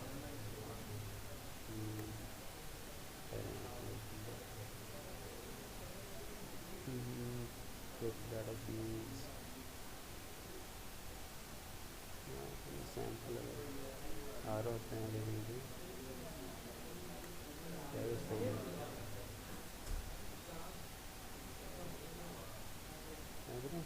टेम्पलेट होता है। चलें मैं आप लोगों से शेयर कर दूंगा वो टेम्पलेट। वो एक डॉक्यूमेंट, एक तरह का ना डॉक्यूमेंट होता है सेफ्टी डाटा शीट, उसको पूरा फिल करना होता है आपने कि इसके अंदर ये केमिकल है, ये चीज़ है। जैसे ये केमिकल का प्रोसीजर सामने आ रहा है, यहाँ से कोई मिल जाए ना अगर मुझे। अच्छा, कोई इसमें कौन सा सेंस होता है, ये वाला जैसे है ना, ऐसे इस तरह का ना एक पेज होता है इस तरीके का दिखता है, उस पर आप ना ऐसे चेक लगाते हो, टिक लगाते हो, और आपको एक अमेज़ोन की वाली होती है उसको फिल करके आपको भेजना होता है। दूसरी होती है कि अक्सर ना जिस तरीके के ब्रांड से आप ले रहे हो उन्होंने खुद की ऐसी पूरी बना के रखी होती है, आप उनसे मांगते हो। तो मोस्ट ऑफ द टाइम हम लोग अगर हैज़मेट प्लान के अंदर प्रोडक्ट उतार रहे हैं तो हमें इस तरह की सेफ्टी डाटा शीट सब करना पड़ता है अगर FDA कर रहे हैं तो। कि अगर FDA की बात करो, और उसके बाद तीसरी चीज़, आपको UPS के थ्रू चीज़ नहीं आप भेज सकते, आपको फेडेक्स या कोई और कैरियर सर्विस के थ्रू शिपमेंट बैंक बना के उसके थ्रू भेजना होगा। तो ये बहुत सारे मसले हैं इसके साथ अटैच है, इस वजह से हम लोग रिकमेंडेड नहीं है करना एज मैं वर्ड्स में रखता हूँ। FBA चैनल के थ्रू हम लोग कर सकते हैं, बट ये सारी चीज़ें करनी पड़ती हैं, और मैं कहता छोड़ो यार मुझे मेरे मुझे पढ़ना। उसके बाद जब कर लोगे फिर डॉक्यूमेंटेशन का आपको एरिया, एक तो ये हो गया। अब तीसरी चीज़ ये है इसमें सर एडवांस हैजमेंट ये है, प्रोडक्ट का फिर हम कैसे चेक करेंगे भाई ये हैजमेट है, वो जो वो आपने मैं बताया था आपको गूगल। बताया था, आप लोगों ने हाँ गूगल जी हाँ जी, करेंगे ना उस आज। वो जी हाँ जी जी। वहाँ से करेंगे। तो उसके थ्रू अगर वहाँ से ओके है तो फिर ठीक है। हाँ हाँ, यहाँ से चेक करेंगे हम लोग। आपको पहले से आपके पास सेलर सेंट्रल होना चाहिए, क्योंकि अभी तो आपके पास नहीं होगा, लेकिन इंशाल्लाह जब क्लाइंट आएगा तो आप लोगों के पास जब आ जाएगा फिर आप खुद से चेक कर सकते हो। फॉर नाउ आप लोगों को अगर चेक करना है तो आप लोग मुझसे कंसल्ट कर लो, मैं आपको बता दूँगा चेक करके कि ये डेंजरस है कि नहीं। नंबर 2, जो प्रोडक्ट है ना उसकी पैकिंग के ऊपर ही लिखा होता है क्वेश्चन डेंजरस, ऐसा वर्ड लिखा होता है, तो वहाँ से भी पता चल जाता है। बैटरियाँ सारी हैजमेट होती है, स्प्रे सारे हैजमेट होते हैं, केमिकल सारे हैजमेट, ये सारे हैजमेट होते हैं। ठीक है, तो ये हैज़मेट प्लान FBA के अंदर आपको इसलिए देते हैं। अब आते हैं FBM चैनल की तरफ। अगर तो आप हैज़मेट प्रोडक्ट करना चाहते हो और FBM चैनल है खुद ही आप पूरा करोगे बाहर से, तो अमेज़ोन को कुछ नहीं देना, कोई वेरिफिकेशन, कोई प्लान कुछ नहीं। हाँ, तो नॉर्मली लोग FBM में कर रहे होते हैं हैज़मेट के अंदर। ठीक है, ले जी, ये कहानी हमारी होगी एंड ये एक हमारी डिस्कशन सारी एंड होगी। अब आते हैं हम लोगों की जो दूसरी डिस्कशन है, चैनल्स, कि किस चैनल के थ्रू हम लोग जल्दी हंटिंग कर सकते हैं अपने लिए अर्निंग के पॉइंट ऑफ व्यू से। देखो मैं ना एक बात बोलता होता हूँ यहाँ पे क्लाइंट हंटिंग के बारे में, कि क्लाइंट हंटिंग जो है वो मैं टेक्निक आपको सिखा देता हूँ। टेक्निक क्या है, कहाँ से आप जल्दी ढूंढ सकते हो, कहाँ से देर से ढूंढ सकते हो, कहाँ से हल्का क्लाइंट मिलेगा, कहाँ से बड़ा क्लाइंट मिलेगा। ठीक है, तो वो सारी चीज़ें आप देख सकते हो। जी बस 10 मिनट की रहेगी क्लास, मैं आ रहा हूँ। अच्छा, आप वो सबसे पहले तो ये चीज़ जहन में रखिए कि क्लाइंट मिलता है नसीब से।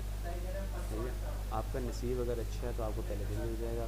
अगर आपके नसीब थोड़े से बुरे चल रहे हैं तो आपको दुआएं वगैरह करनी पड़ेंगी अल्लाह से अपने नसीब की, और फिर आपको चीज़ें मिलेगी। क्योंकि अकल वालों को सारा कुछ नहीं मिलता, बट नसीब वालों को सारा कुछ मिल जाता है। बेशक उनके पास इतना नॉलेज ना भी हो फिर भी, तो नसीब आपका तगड़ा होना चाहिए। अब आते हैं जी कौन से प्लेटफॉर्म से कैसे क्लाइंट मिलता है। फेसबुक। फेसबुक से आपको सबसे जल्दी, सबसे क्विक और पाकिस्तानी और छोटा और दरमियाना क्लाइंट मिलता है। पाकिस्तानी होगा, उर्दू स्पीकिंग होगा, आपके जैसा ही होगा, आपका भाई दिखता होगा। ठीक है, पाकिस्तानी होगा, सेम लैंग्वेज होगी, छोटा क्लाइंट होगा, 5,000 या 10,000 की बजट होगा उसका, ज़्यादा बजट नहीं होगा उसका। लाइक $50,000 या $1,00,000 या $20,000, इतना ज़्यादा बजट नहीं होगा उसका। पाकिस्तानी क्लाइंट होगा, छोटा क्लाइंट होगा, आपको सैलरी भी कम ऑफ़र करेगा ऑब्वियसली। ठीक है, इवन कि आपसे नेगोशिएट करके कम से कम देने की कोशिश करेगा आपको सैलरी, और जल्दी मिल जाएगा क्लाइंट आपको। फेसबुक से कैसे मिलेगा, क्या करना है वो भी बता देते हैं। फाइवर। फाइवर पे ना आप गिग बनाते हो। फाइवर के ऊपर आप अपना एक गिग बनाते हो। लेट्स से जैसे कि मैं गिग बनाई हुई है होलसेल ये के नाम से करते हैं कोई सर्च। अब ये देखिए, फाइवर पे ना आप गिग बनाते हो। जैसे कि अब ये भाई है, अब इसने गिग बनाई हुई है कि मैं आपको F P A wholesale supplier जो डिस्ट्रीब्यूटर्स दूंगा, और ये तो हमें रुपीज़ में शो कर रहा है ना। तो एक अगर आपको 25 की इन्फॉर्मेशन चाहिए यूएसए में, तो मैं आपको 2,000 रुपये की दूँगा। ठीक है, एक स्टैंडर्ड पैकेज बनाया है कि मैं 150 की इन्फॉर्मेशन दूंगा 6,000 में। प्रीमियम मैं 250 की इन्फॉर्मेशन दूंगा 13,000 में। इसी तरीके से अभी और भी किसी की देखते हैं। ये इसकी देखते हैं। जब इसने बनाया I will be your expert भी है। मैं आपको एक प्रोडक्ट और एक सप्लायर दूंगा 1,000 में। मैं आपको 5 प्रोडक्ट और एक सप्लायर दूंगा 4,000 में। मैं आपको 10 प्रोडक्ट और एक सप्लायर दूंगा 9,000 में। तो ये पर प्रोडक्ट चल रहे हैं, आप एक प्रोडक्ट बेच रहे हैं और उससे कमा रहे हैं। पूरी ए टू जेड सर्विसेज भी दे रहा है ये बंदा। तो देखते कोई ए टू जेड सर्विसेज वाला बैठा हुआ है यहाँ पर। तो इसको देखते हैं, शायद ये देगा। ये कहते हैं your Amazon FBA for 30 day and provide A to Z complete account. ये 60,000, ये तकरीबन कोई बनते हैं 300 कुछ डॉलर बनते हैं। हाँ, $350 चार्ज कर रहे हैं। अब फाइवर में मसला ये है, मैं फाइवर के हक़ में नहीं हूँ क्लाइंट हंटिंग में पॉइंट ऑफ व्यू से अभी बिगिनर्स के लिए। वो इसलिए क्योंकि यहाँ से ना आपके पास खुद क्लाइंट चल के आए तो आए, आप क्लाइंट के पास नहीं जा सकते। अब आपने बना ली कि आप बैठे हो, आप इस तरह इतने लोगों ने बनाई है, तो अब क्लाइंट जब आएगा कोई भी, वो टाइप करेगा होलसेल FBA, तो जो भी पहले टॉप पे नज़र आएगा उसने उस पर क्लिक करके उससे रब्ता करके निकल जाना है। वो कहाँ आएगा इतना नीचे ड्रैग करके 10वें, सोचिए मैं 10वें पेज पे मेरा नाम आ रहा है फाइवर पे, कोई भी 10वें पेज पे आके मुझे वहाँ क्लिक करेगा। तो न्यू सेलर हो ना अगर आप, और आप फ्रेश हो, तो आपको तो क्लाइंट कहाँ जाके ढूंढे 10वें पेज पे, अनलेस कि वो आपको जानता हो। तो फाइवर तो बहुत स्लो है क्लाइंट से, लेकिन यहाँ से आपको गोरे क्लाइंट मिलते हैं फाइवर से। ठीक है, गोरा जो दरमियाना गोरा हो।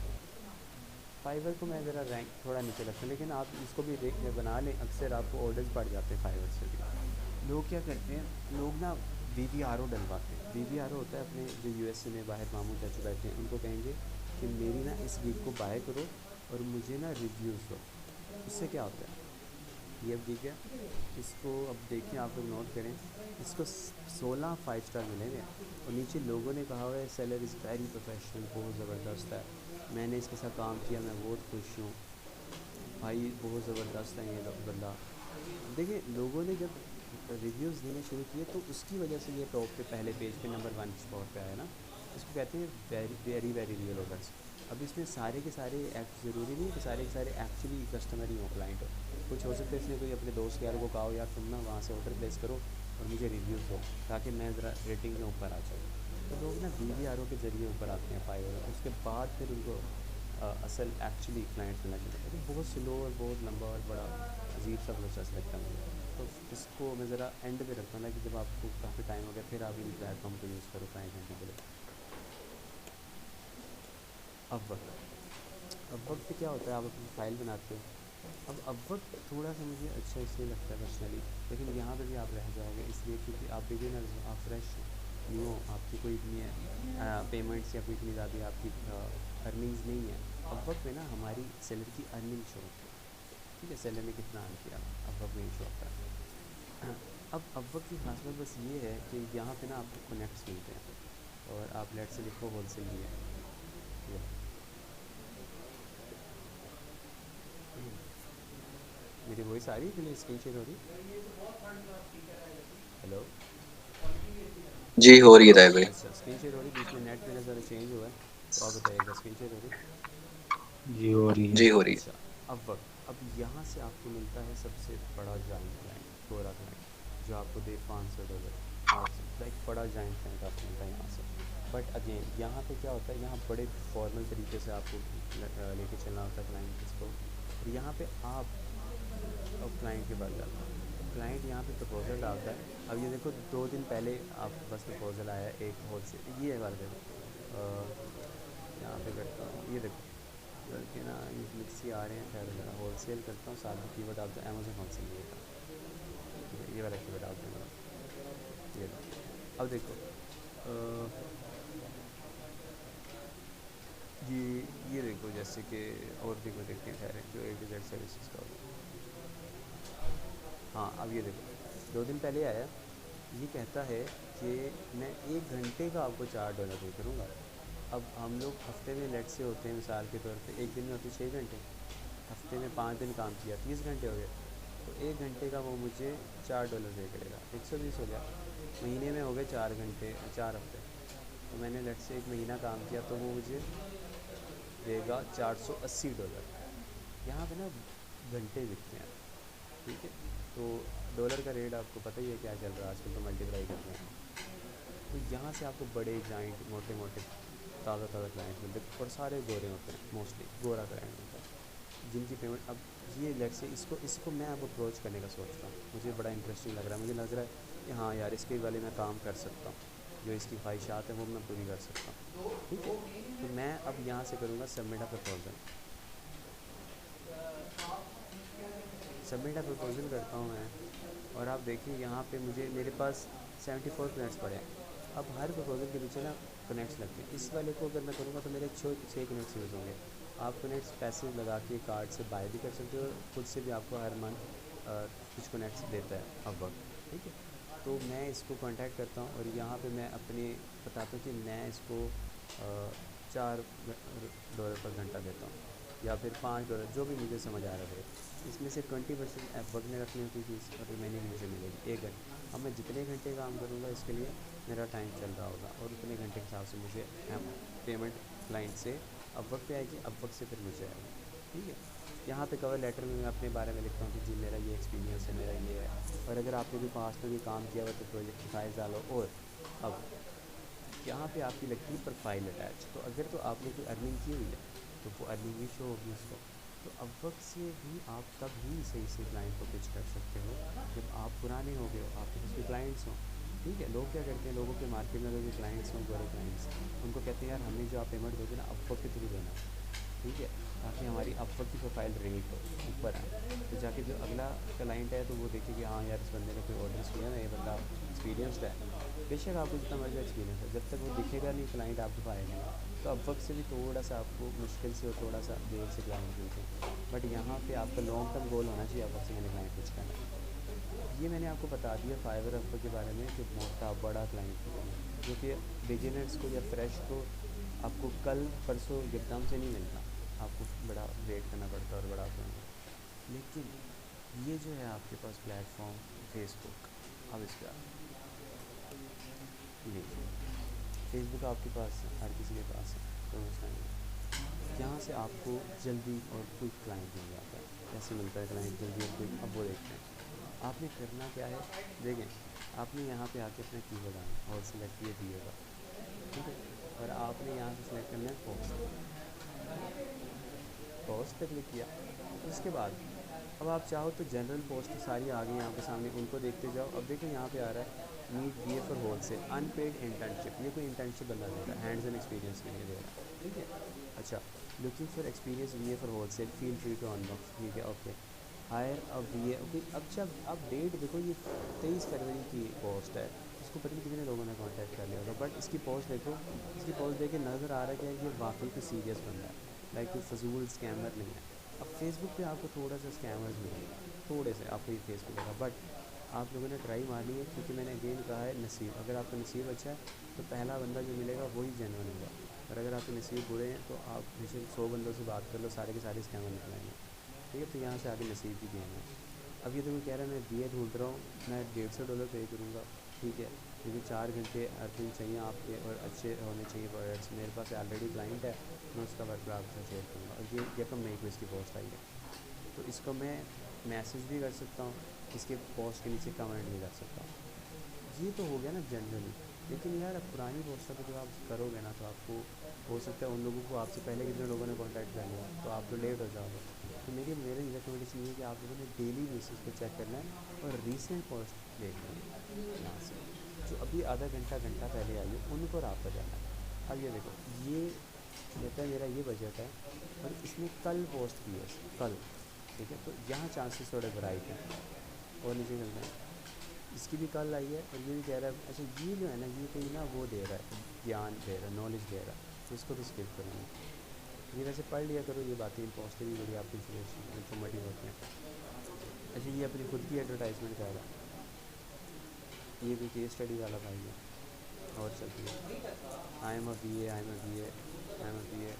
अच्छा ठीक है, ये भी सक्सेस स्टोरी आ गया। आई नीड, हाँ ये देखो, आई नीड प्रोडक्ट्स, ये सिर्फ प्रोडक्ट्स लेना चाह रहा है, 11 घंटे पहले की पोस्ट है। आपके पास प्रोडक्ट निकले ना पोटेंशियल, इसको दो, इससे अर्न करो, ठीक है। इसके पास क्लाइंट्स हैं, इससे अर्न करो। ये तो हो गया ना बी ए वाला सीन, ठीक है।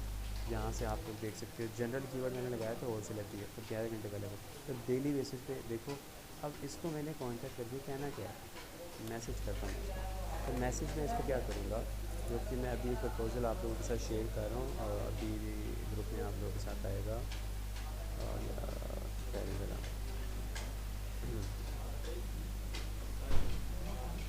मैंने खाना मेरे लिए थोड़ा रख लेना साइड पे, हाँ।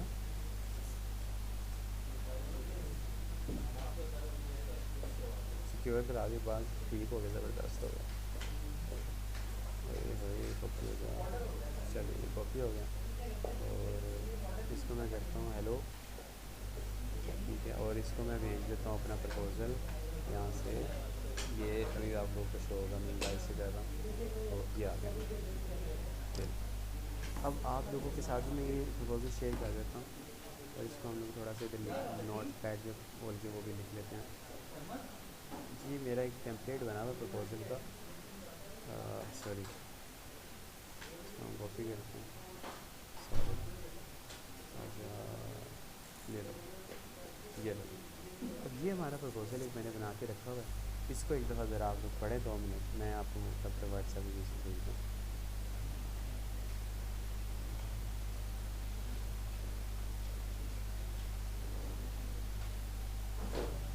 नहीं, आप लोगों को मैंने व्हाट्सएप पे भी भेज दिया, आप ख़ुद से कोई बनाना चाहो तो वो भी बना लो, मसला नहीं है। जी, हम इनको कह रहे हैं कि हमारे पास सारे पेड टूल्स हैं, ये फलाना ढमकाना, बेशक हम लोगों ने ये यूज़ नहीं किया है, लेकिन ये इतना तगड़ा हमें बट दिखाने के लिए हमें थोड़ा करना पड़ता है। आप चाहो तो इसको मिटा दो, चाहो तो लिख लो, थोड़ा इंप्रेशन अच्छा चला जाता है। एक्सपीरियंस बता दो अपना है आपको 5-6 महीने का, 6 महीने डाल दो। आप उनको को, हम लोग कॉल पे बात करते हैं मीट पे। अब यहाँ पे आप लोगों को हम लोग असिस्ट कर देंगे, आप लोगों की जो मीटिंग है वो हम लोग आपके साथ कर लेंगे, आप होंगे, हम होंगे। मीटिंग आप लोगों के साथ असिस्ट करेगा अली। तो आपको जब भी कोई किसी के साथ मीटिंग करनी हो तो आप बताएं कि ये हमारी एसटीओ के साथ हम लोग कर रहे हैं, तो हम लोग आपकी जो आपकी मीटिंग्स कर लेंगे, उनको हम लोग हमारे जो ऑनलाइन अकाउंट समझ दिखा के कन्विंस कर लेंगे आपके लिए। लेकिन वर्किंग सारा कुछ आप खुद करोगे, सारा कुछ खुद करोगे, ठीक है। उसके बाद ये प्रोडक्ट्स वगैरह हैं हमारे पास जो हम देंगे, वही सारा जो हमारा क्राइटेरिया हम प्रपोजल के अंदर डाल रहे हैं, और बता रहे हैं कि हमने क्लाइंट से क्या क्या किया। तो ये कंप्लीट एक पूरा हमारा प्रपोजल है जो मैंने इसको भेज दिया मैसेज में। मैंने भेज दिया, मेरे को से चला गया। अब मेरा नसीब ये मैसेज पढ़ ले और मुझे जवाब दे दे। अगर तो दे देगा तो फिर मैं इसे फ़ोन नंबर एक्सचेंज करूँगा, कॉल करूँगा और फिर इस ओवर द फ़ोन कॉल लेके जाके फिर गूगल मीट पे मीटिंग पे ले आऊँगा इसको मैं। ठीक है, ये हो गया। इसी तरीके से डेली आती रहती है। ये देखिए जॉब फॉर बी ए इन लाहौर। अब ये है कोई इन हाउस फिज़िकल, ठीक है। अब यहाँ पे सेकंड मेरा कीवर्ड देखिए जो मैंने बनाया हुआ है, होल सेल एफ लाहौर। तो आप जिस भी शहर में हो, आप इस्लामाबाद में, आप इस्लामाबाद का डाल दो, आप रावलपिंडी में हो, आप जहाँ भी हो, जिस भी शहर में रहते हो वहाँ का कीवर्ड डालो। और जो उस कीवर्ड से रिलेटेड आपके सामने पोस्ट आए, जैसे कि ये देखो नीड बी ए फ्रेंड। कुछ लोग होते हैं वो कहते हैं भाई हमें वर्चुअली नहीं, हमें आपकी सर्विसेज चाहिए, आप हमारे ऑफिस में आएँ, हमारे पास बैठें, साथ बैठ के साथ वाली कुर्सी में काम करें, हम आपको फिर देंगे जितना कहोगे उतना। ठीक है। अब मार्केट के अंदर जो रेट चल रहा है ना सैलरी बेसिस पे काम करने का, वो जो फ्रेश भी होते हैं वो 300 लेते हैं फ्रेश, ठीक है, पर मंथ। और जो एक्सपर्ट होता है वो 500 तक भी ले लेता है। डिपेंड करता है कि आपकी एक्सपर्टीज़ कितनी है। और अगर आप ज़्यादा लोगे फिर आपको देना भी ज़्यादा पड़ेगा प्रॉफिट क्लाइंट को। ठीक है। शुरू में तो मैं ये कहता हूँ पहले महीने तो देखिए फ्री में काम करो, पहले महीने फ्री में काम करो, एक्सपीरियंस करो, गलतियाँ करो, सीखो। जब सीख जाओ फिर उसके बाद जो अगले क्लाइंट्स हों या दूसरा महीना हो, तीसरा महीना, फिर उसके बाद से आप कमाना शुरू करो। फिर उसके बाद से आप मुँह चाड़ के पैसे मांगो। लेकिन कम से कम जो फ्रेश भी है वो इतना ले रहे हो। इससे नीचे अगर आपको समझ आ रहा हो तो यहाँ तक चले जाओ, चलो। बट इससे भी नीचे जाना हो तो लोग यहाँ तक भी जाते हैं। बट अगेन वही बात है कि आप अपने जो वैल्यू एडिशन आप करते हो वो आप उसके अगेंस्ट कम पैसे मांग रहे हो, ये बात का अपना डिसीजन है। लेकिन मार्केट में ये लोग लेते हैं। डॉलर में बात कर रहा हूँ और रेट जो होगा वो उसको कन्वर्ट कर लो। अगर आप सैलरी पे एक क्लाइंट पर चलाते हो तो कुछ लोग क्या करते हैं, कुछ लोग कहते हैं भाई प्रॉफिट शेयरिंग पे काम करो। अब प्रॉफिट शेयरिंग पे ना ये जो होता है उसके ऊपर प्रेशर आता है कि वो ढीला नहीं बैठ सकता। लेट से महीना गुजरा, महीने बाद आपने प्रॉफिट बनाया $200, तो $200 का आपको मिलेगा 30%, $60। यही आप सैलरी पे काम करते तो आपको 300 मिलता। अब होल सेल के अंदर हम लोगों को पहला महीना तो हमारा मुश्किल होता है प्रॉफिट बनाने, क्योंकि हमें चीज़ों को रवा करना होता है। तो खैर पहले महीने तो ऑब्वियसली आप प्रॉफिट शेयरिंग में काम करोगे तो आपको तो कुछ नहीं मिलेगा। और ये है कि चलो आपको एक क्लाइंट मिल जाएगा, उसको आपने इन्वेस्ट ना कराना इस चक्कर में।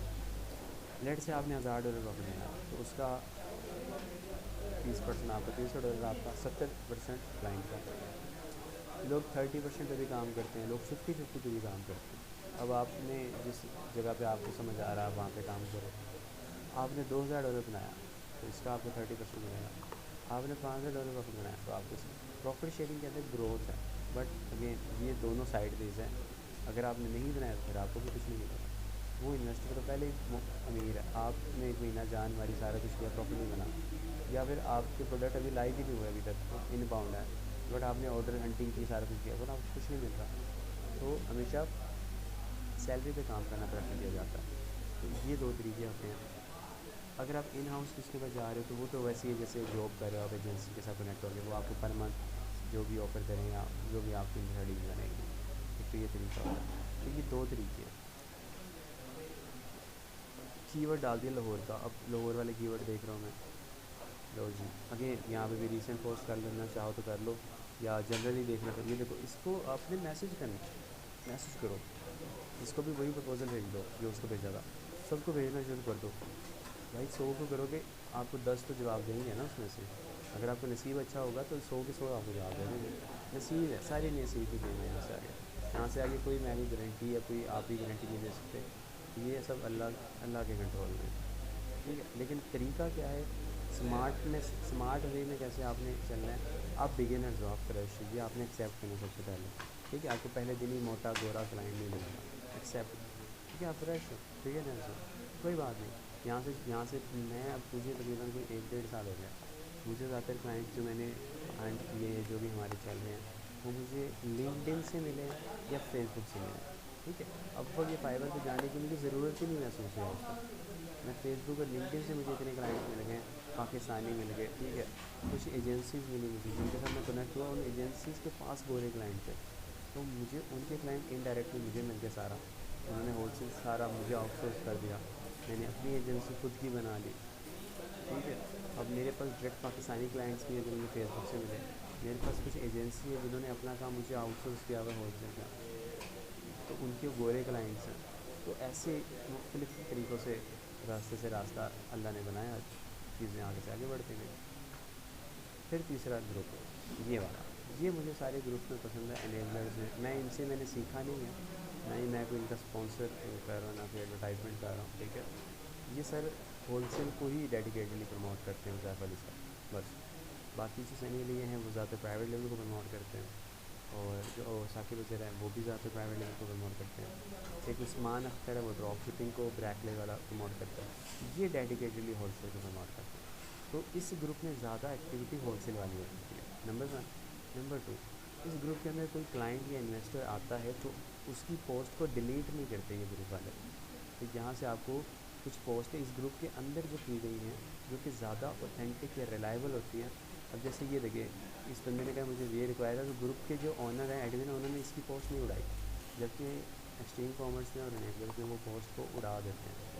वो ऐसी एडवर्टाइजमेंट या कोई जॉब वाली पोस्टें अपने ग्रुप पे सर्कुलेट नहीं होने देते। अब ये देखो 2 घंटे पहले आई है, पढ़ो 2 घंटे पहले भाई की आई है कि मेरा इतना बजट है, मेरे सब प्रॉफिट पे काम करो, ठीक है। और अच्छा सॉरी, ये कहता है 70, अच्छा कहते हैं कुछ इन्वेस्टमेंट आप डालो, कुछ मैं डालूँगा। ये इन्वेस्टमेंट भी आपके साथ लेके करना चाह रहा है पार्टनरशिप में, जो कि मेरा रिकमेंडेड नहीं है कभी भी किसी को भी दिए, तो किसी अजनबी के साथ ऐसे करना है, ठीक है। लेकिन आपको अगर समझ आए, बातचीत बने तो करो। वर्किंग सारी आप करोगे, ज़्यादा इन्वेस्टमेंट उसकी होगी, थोड़ी इन्वेस्टमेंट आप होगी, और जो प्रॉफिट आएगा तो वो 50-50 होगा। ये एक मॉडल चल रहा है। अब ये भाई की आई हुई है पोस्ट, अब इन सबको रब्ते करो, इनसे बातें करो, उनको मैसेज करो, कॉन्टैक्ट करो, यहाँ से आपको क्विकली क्लाइंट्स मिलेंगे।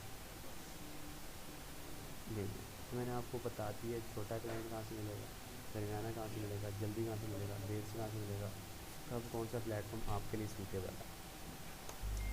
नहीं जी, आप लोग कांटेक्ट करना शुरू करें, प्रपोजल मैंने प्रोवाइड कर दिया है। जब आपको क्लाइंट को पिच हो जाए, तो आपने जब उसकी मीटिंग करनी हो, तो हम लोग अली को बताइएगा, अली आप लोग स्पॉट असिस्ट कर देगा। नहीं जी, ये हमारे जितने भी टॉपिक्स से छोटे सारे मैंने कोशिश की मैक्सिमम कवर कर दूँ। और अगर कोई टॉपिक किसी ने रिवाइज़ करना हो कोई, तो वो स्पेसिफिक क्लास के मुझे बता दीजिएगा, हम कोशिश करेंगे वो रिकॉर्डिंग आपके साथ शेयर कर दें, ताकि आप रिवाइज़ कर लो, ठीक है जी। हाँ हाँ जी, किसी का भी सवाल, कोई कंसर्न, कोई कन्फ्यूजन तो पूछ लीजिए जी। हाँ जी, क्लियर। ऑल गुड ताहिर भाई। हाँ जी, मैंने कोशिश की मैक्सिमम जो आप लोगों के जो भी नॉर्मल स्टूडेंट के कंसर्न होते हैं, वो सारे आज कवर कर लें मैक्सिमम, और रिकॉर्डिंग मैं आप लोगों को शेयर कर दूँगा। ठीक है ताहिर भाई, ग्रेट अच्छा हो जरा गया शुरू जी। करते हैं इसको। चलेंगे, मुझे आप लोग अपना एक्सपीरियंस बताइए, हमारे साथ कैसा एक्सपीरियंस दिया आपका, ये कैसा फीडबैक था आपका, और कोई हमारे लिए सजेशन हो, कोई हुक्म हो, वो भी बताएं आप लोग कि ये चीज़ हम लोगों ने अच्छी नहीं की है, ये चीज़ हम लोगों ने सही नहीं की। लाइक ऐसे कोई फीडबैक्स भी हैं तो वो भी प्लीज़ बताएं, ताकि हम लोग इम्प्रूव हों, और जो अच्छी की है उसमें प्लीज़ वो भी बताएं। हाँ जी।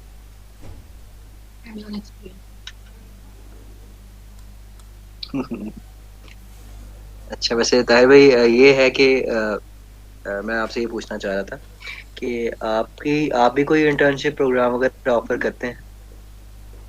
अच्छा, अब हमारा ये सीन है कि हम लोग करंटली हायरिंग नहीं कर रहे। मैंने हमारे जो स्टूडेंट्स थे पुराने बैचेस के, उनमें से हम लोगों ने कुछ बच्चों का साथ जोड़ा है, बट हायरिंग करंटली हमारी ऑफ है। बट जो कुछ स्टूडेंट्स हैं जो कहते हैं कि हमें थोड़ा सा एक्सपीरियंस मिल जाए, तो करंटली हमारा ना फ़िज़िकल क्लासेस होती है हमारे डेली शाम को, जो कि है 5 से 7 के दरमियान फ़िज़िकल क्लासेस होती हैं हमारी। तो उसमें फ़िज़िकली हमारे ऑफिस आप लोग विज़िट करें, बैठें, वहाँ पे और भी स्टूडेंट फ़िज़िकल क्लासेस ले रहे हैं, फिर मेंटोर्स टीचर्स हम लोग भी होते हैं। तो उस टाइम पे आप लोग आएँ, एक दिन आना, एक दिन आएँ, 2 दिन आना, 2 दिन आएँ, 5 से 7 के दरमियान आप आएँ, बैठें, वहाँ पे प्रैक्टिस करें, डिस्कशंस करें जो भी। बट हम लोग अभी करेंटली हायरिंग नहीं कर रहे, ठीक है। अनलेस कि कोई बीच में वैकेंसी या कुछ इस तरीके से कुछ निकलता है, तो हम ग्रुप्स में फ़ौरन से पोस्ट कर देते हैं हमारी तरफ से अगर कुछ आए, ठीक है। तो इंटर्नशिप प्रोग्राम तो मैं सोच रहे हैं हम लोग करें, बट वो ऑलरेडी हाउस इतना वो फुल हो चुका है हमारा, कि वो एक जो होता है ना जगह का, वो है खैर जगह इंशाल्लाह हम लोग थोड़ा सा एक्सपेंड करने का सोच रहे हैं। फिर जगह जब थोड़ी एक्सपेंड करेंगे, फिर हम लोग और भी शायद लोगों के साथ जोड़ें स्टूडेंट्स, बट अभी नहीं कर रहे हैं, बट आप लोग मोस्ट वेलकम हो हमारे, जब मर्जी आप विज़िट करें हमें, ठीक है, आएँ बैठें हमारे साथ गपशप करें, डेली आएंगे उससे 5 से 7 के दरमियान, कोई मसला नहीं, मोस्ट वेलकम। बेस्ट।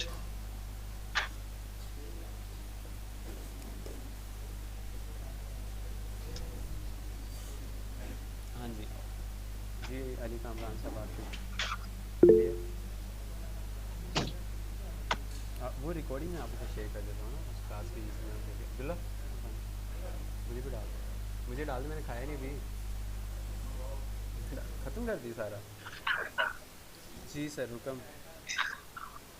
चलें सर अच्छा एक ताहिर भाई, हाँ जी जी करें आके भाई आप पूछ लें। बताएँ बताएँ। सर ये बस सिर्फ कहना था, भाई कोई ग्रुप इस तरह का होता ना भाई एक्टिव, मतलब क्वेश्चन पूछा जाए तो रिप्लाई भी नहीं होता, मतलब ये बड़ा होता है ग्रुप कोई इस तरह का हो आपका, ठीक है, अभी आप में से। ये हमारा ना एक ग्रुप है हमारा, हमारे तकरीबन अब बैच टू बैच वेरी करता है ना, हमारे जो बैच 9 है 10 है वो अभी तक वो बच्चे बड़े एक्टिव हैं।